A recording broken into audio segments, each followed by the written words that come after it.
Good morning, everyone.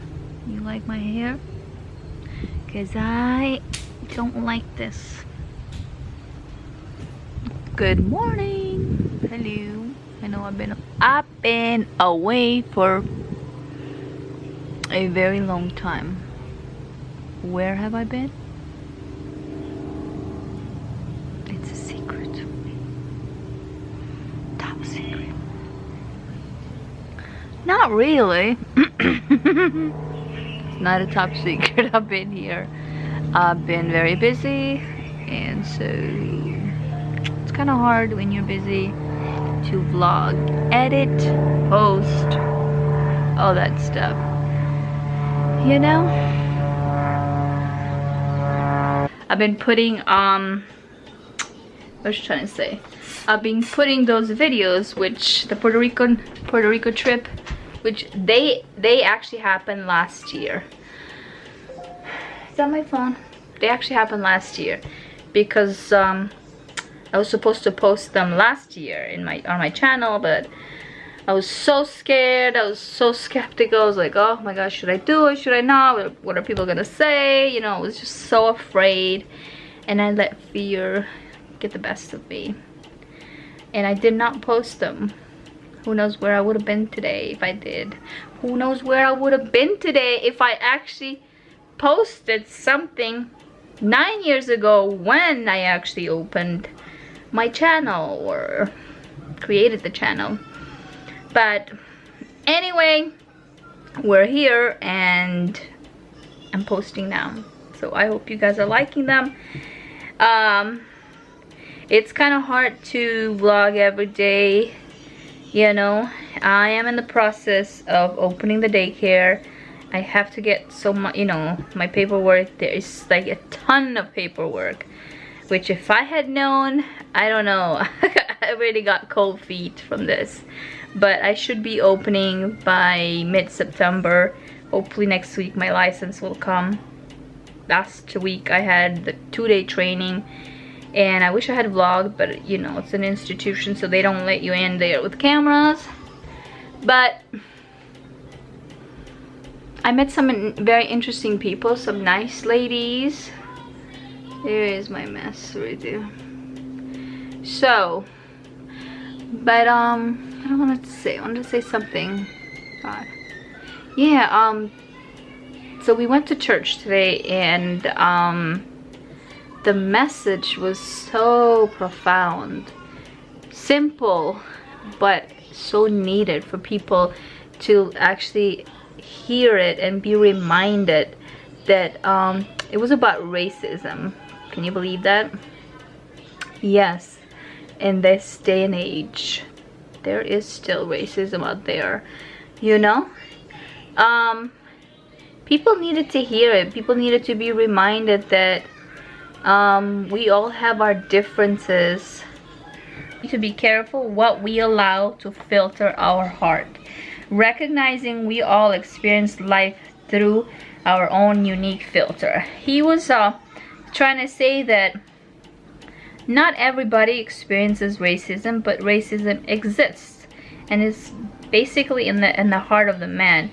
But he also was trying to remind everybody that we are first human. There is no other race, you know. So he's like, he said the way he came up with this, it was like just recently, you know, he went to a doctor's office or something, and they asked, you know, him to, you know how they ask you to check what race you are, like, you know, white, black, Hispanic, other, and he's like, why? And I've had the same question too, like, why do I have to say that? There's only one race, and that is the human race. Yes, there are different skin colors, but that is not race, you know. There's only one race, and that is the human race, you know. But it all comes in the people's hearts, you know. When people don't have God in their hearts, even though they claim to, and some don't, but when you don't have God's love in your heart, you are not gonna like somebody else's skin color. And he was trying to say that we need to recognize that we all have different experiences through our life, and we on our own unique filter. Like, and maybe you don't experience racism where you're from or where you are now, or you never experienced, but that doesn't mean somebody else didn't. And you just have to show compassion and understanding to those who do, who go through those type of experiences. You just have to show understanding. He also, the main focus was Matthew 22:38, love your God and love your neighbor as yourself. But he's like, if you know, because he's like, we're all good at loving ourselves. So we need to take care, we need to love our neighbor too. And it doesn't mean the neighbor like next door, neighbor at that moment, whoever is your neighbor, you know, whoever. I was really blessed and touched by the message, and it's a great reminder. I wish a lot of people could hear it. He also was saying that the church started as a white colored people, the church was only color, one skin color, a long time ago, but then people there, the the elderly in the church were praying that God will fill the church with people from different skin colors and different nationalities and different cultures. And then he goes, then look around now, and the church is a multicultural church. Like, you have people from all skin colors, you know, and all types. And it was very nice. You know, it's nice. I like that, you know. I like that. I am married to a Hispanic, you know, to somebody that has a brown skin color. And I have been how to say, and I still do, I still get looked down. Some parts of my family, that I married somebody out of my own skin color or my own culture, and I have felt, how to say, discriminated actually from both sides. My side of the family, not my immediate, but my side of the family and his side of the family. And people just say things, they think, oh, it's just a joke to mock somebody's skin color, or just to say something nasty because somebody does not look like you, or doesn't eat the food that you eat, or doesn't do things that you do culturally. And it shouldn't be like that, you know. It really shouldn't. You shouldn't mock somebody just because they're different, you know. But it all stems from the heart. It all stems from the heart, you know, from the human heart. That's where everything comes. That's where the nastiness comes. Racism is a heart thing, you know. But it's also learned, you know, doing, you know, if you raise a child to hate another person that has a different skin color than that child's, obviously that child will grow up to be racist, hateful toward that person's skin color. They would not want to do anything with that person, you know. They will think better of themselves and less of somebody else because they don't look the same. And that's not how it should be, especially in this day and age. And now it doesn't happen everywhere, and I'm very thankful that here, actually here, I have encountered more acceptance. There is a general acceptance of skin colors, different skin colors. Whereas in my country, if you don't look white, then you're either a gypsy or something bad, you know, something, how to say, you're just not if you don't look white like everybody else, you're either a gypsy or you're just not welcomed. 90% of the mentality is like that. I grew up like that. Thank God I don't have it anymore. When I gave my life to Jesus, all that changed. It didn't change overnight. It changed with years and years and years and years. But somehow my entire life, even when I was a little girl, I always said I will never marry somebody from my country. I always said I will marry Hispanic, maybe because I watched way too much telenovelas growing up, and I was into that world, and I just wanted to have kids that had different skin color, like, you know, like that brown, you know, skin color. And I always tried to tan. I never liked that I was white.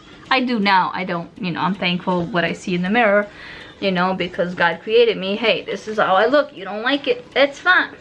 I like it. But I'm just saying that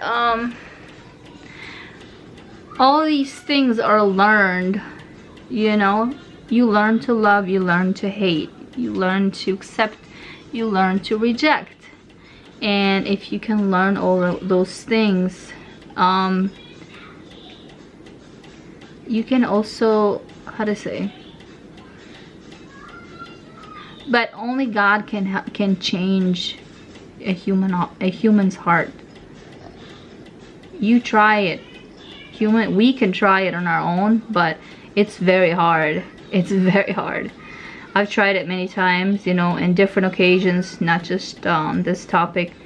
But I've noticed that only God can change humans' hearts, but you have to be willing to want to change, you know. I know people who have kind of like embraced, they kind of raised their kids hating what, let's say, that person really is, who their origin is, and their kids hate their let's say their mother's or their father's side. And in this case, it's the parents' job to teach your child that, hey, yes, you are an American, you're born in America, but you're also like, for example, let's take my child. She is 50%, yes, she's born and raised, she's born in US, she's an American first, but she's also 50% Puerto Rican and 50% Albanian. So I will teach her to respect both cultures, both traditions, both languages, both customs. She will respect people who have both or none. You know, she will respect somebody that is not like her, does not look like her, you know. I'm not gonna say, no, we don't hang out with them because they're poor, they don't look like us, or they're not rich like us, or they don't own things that we own, or they don't go places where we go, so we're not gonna hang out with them. We're gonna talk back. I'm gonna talk bad to her about my family or her dad's side of the family. No, that will never happen. No matter how bad my husband might be to me, he's not, but I'm just saying, or no matter how I might be to him, we will never teach our kid to disrespect her roots, okay? Where she's from. And that's what every parent's job should be. And a lot of kids are raised the opposite way, you know. And when a child hears that stuff and they're raised, the seed of hating somebody because they look different than you, or they don't have things that you have, or they have more than you, that seed is in you, and you will have it with you, and it will grow until you decide to change and end that, you know. So when you teach your kids like that, you know, then you will have a generation after generation and after generation, and no wonder in this century we have people who hate, who are racist, you know. And media makes it worse. I don't pay attention to media. Media is the worst. I don't watch any more of that stuff. Media is the worst place to get your source, you know, on this topic. Okay, the media is like, media today is like two exes who once were, you know, together. Now they're not, they're separated, and you just have two mad, angry exes who are doing and saying things back and forth to each other and hurting others meanwhile, you know, which in today's age is the public, you know, the public who listens to media and trusts, you know, these medias and depend on the media, which you shouldn't really. You shouldn't have to listen to media and know that there is racism, because we already know there is. We know the history. And I wasn't born and raised here, but I have experienced racism, discrimination based upon my color, based upon my status, based upon my accent, based upon my background, and a lot of other stuff. Okay, I grew up in a village, okay, in my country. I grew up in a village, and the city people, the city where I lived was like, what, 30 minutes walk, 5 minutes drive. The city people look the same as me, white. They hated our guts. They still do till today. Okay, they hate village people. They never wanted village people to go to the city, and I never understood that concept, but that's how it always was. It's sad, it's stupid, yes, but you don't move on like that. You just don't go far like that with that type of mentality, you know. So what I'm trying to say is that you have to, how to say, to love your neighbors. It starts from your house. It starts from the environment where you're in. And then when your kids are taught to love others too, no matter what they look like, usually kids are pretty good at that, unless they hear otherwise or are raised otherwise. Then you will have a generation where all this crap will stop and everybody will love each other. But sad to say, until people repent and turn to God, these things will always be there. Sad to say. But the good news is there's always hope. There's always hope. There's always hope. Hope is something. There's always hope that things will turn around and people will change, you know, generations will change, you know, because hurting people hurt others. So let's just end this BS. Stop the racism, you know. But you know what? Oh wait, it's still there. It didn't stop because I said it.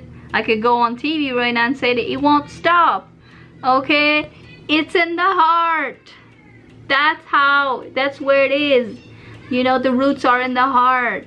It won't stop just because you say it by mouth or you're marching and doing all this stuff. It won't stop. It's in the heart. Only God can uproot that stuff, that nasty stuff, that seed, you know, in there. Only God. You know? But my hope is that, you know, people one day soon will turn to God and realize that they need help. You know, we all need help to love others. And people don't have to look like us to love them. People don't have to have what we have in order for us to accept them. People don't have to do what we do in order for us to accept and tolerate what they do or say. People don't have to think the way we think or like what we like in order for us to accept them and tolerate them. You know, they don't. I don't like most of the things that my husband does, but I still love him. I don't like a lot of things that a lot of my friends do, and I still care for them. You know? My child has tantrums a lot, but that doesn't mean I hate her. You know, I may not like what she does, but I love her. Yeah. So it's the same with people or any other relationship. You don't have to look like me in order for me to like you. Nope. You know? It's called acceptance, tolerance, love. I hope you guys I hope you guys enjoyed this little chit chat with me, and now it's time for me to clean. Yes, and eat. Oh, I gotta put her to sleep. But anyway, please, if you're new to my channel, welcome. I will soon have different videos with different settings, different background, and I'm just gathering myself together, you know, just really busy. But if you're new, welcome, and stick around. Please give this video a big thumbs up and comment whatever I was talking about. I would love to hear your opinions, your heart. This is a very sensitive topic, sensitive issue, but it's not something that we should avoid talking about or just close our ears or eyes and mouths. I think it's good to talk about it, and in a respectful manner though. Okay, bye.